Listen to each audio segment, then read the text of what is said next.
Meantime, Mark Robinson apparently no longer suing CNN. So the network put out, as you probably remember, this scathing report last year pointing to his alleged behavior on porn sites. Robinson filed a lawsuit, but today he dropped it. I spoke to WRAL state government reporter Will Doran about why Robinson dropped this lawsuit and actually seems to be dropping out of politics.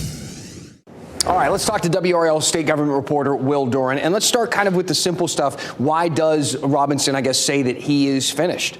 Well, he says that he is not going to run at all in 2026 and really quashed the rumors that he might primary U.S. Senator Thom Tillis, who's going to be up for re-election next year. He said he's definitely not running for anything next year, might be done altogether. And he issued this statement talking about the emotional toll that the 2024 campaign took on his family.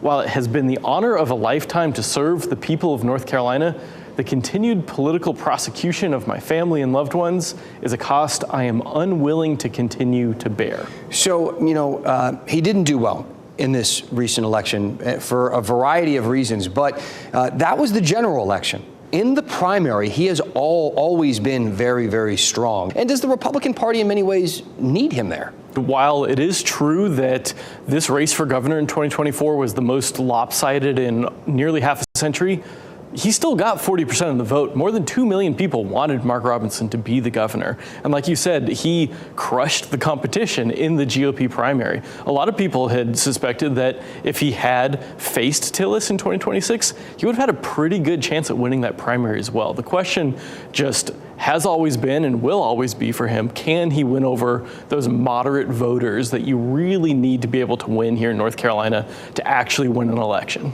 The controversies that he faced, the reporting by CNN, I mean, these were things that got national attention. He drops this lawsuit.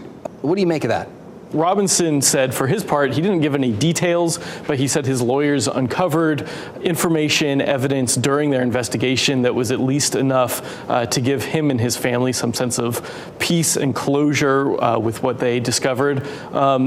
And of course, it's also really expensive to sue a multi-billion-dollar corporation like CNN. I obtained some campaign finance records showing that Mark Robinson paid $100,000 just to hire his attorney and then kept paying him more after that. And we know that he went into 2025 with not a lot of money left in his campaign account to continue paying those bills. So that could also factor into it. Do we think this is the end of Mark Robinson in the political world of North Carolina? Hard to say. He left the door open for a potential comeback in the future. It's important to note that, in 2024, President Donald Trump endorsed him. It's compared him to Martin Luther King on steroids. Those were Trump's exact words describing Mark Robinson. But then as the campaign went along, Robinson's poll numbers were lagging. Trump started distancing himself from Robinson, didn't want to appear on stage with him anymore, didn't want to go to his rallies. And so, especially in modern day Republican politics, where really so much of it flows downhill from President Trump, that's going to be a big question for Mark Robinson, see if he can win that support back. All right. Will Doran, thank you as always.